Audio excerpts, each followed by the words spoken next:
This here is the Enforcer GX protocol helicopter, and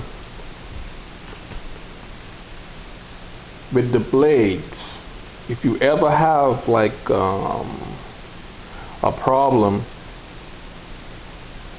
you know, if you remove the blades and you forgot what position, you know, they're supposed to go back into, because they're, you know, two blades are the same, identical for, you know, for each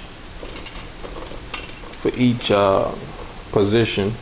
Like these two to the bottom are different, these two are different, so these two would match and these two would match. So in other words, or vice versa, or in other words, what you would want to do is look at the blades, and on the blades itself it has like the number 1. The two blades that are marked with number 1 should be down here to the bottom.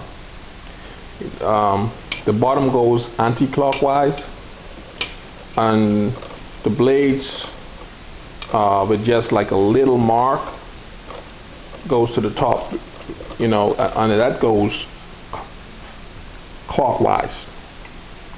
I had a problem. I took my blades off. I had a problem flying it. I took my blades off because I was checking why I wasn't getting sufficient power.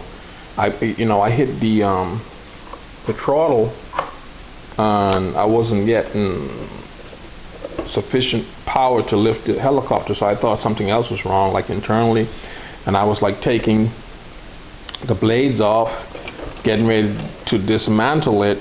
And one thing I tried, if you ever have another thing too, if you ever have a power issue, like with the chopper not getting sufficient power and only the bottom is spinning, or only the top is spinning and the other one isn't spinning, hook your charger up. You hook your charger up, you hook it up to the helicopter, and you turn it on. And once you turn it on and you hit the remote control, that throttle a little bit, then once you see both spinning, that means you're not getting, the battery is not sufficiently charged. You have like a let me show you right here right quick.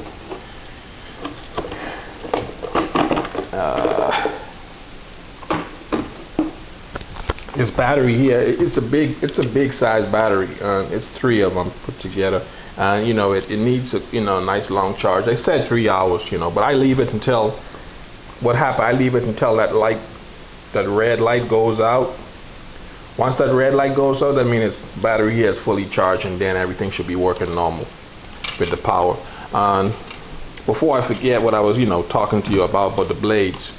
If you ever take your blades off and put them in the wrong position, you hit the throttle and it doesn't lift, and it's like more like pressing down, that's because the blades are in the wrong position. Don't forget, the 2 blades at the bottom should have the number 1 on it, and the blades at the top with a little marking should be here at the top. Both of them should have that little marking at the top, and the number 1 blades should be to the bottom. And once you do that, then it's gonna fly as normal again. It's gonna lift when you try to power it up. Like they say, make sure you have this disconnected if you're not using the helicopter for a while. Just disconnect the green clipping here, and leave it disconnected if you're not going to use it for a while. Basically that's it. I wanted to help somebody out who's having issues with the helicopter. When it comes to blade, if you take the blade off and you put them back on and they're not flying, it's not lifting, that's because the blades, the blade 1 should go to the bottom, the smaller the marking, blade should go to the top, and that should be it. Thank you.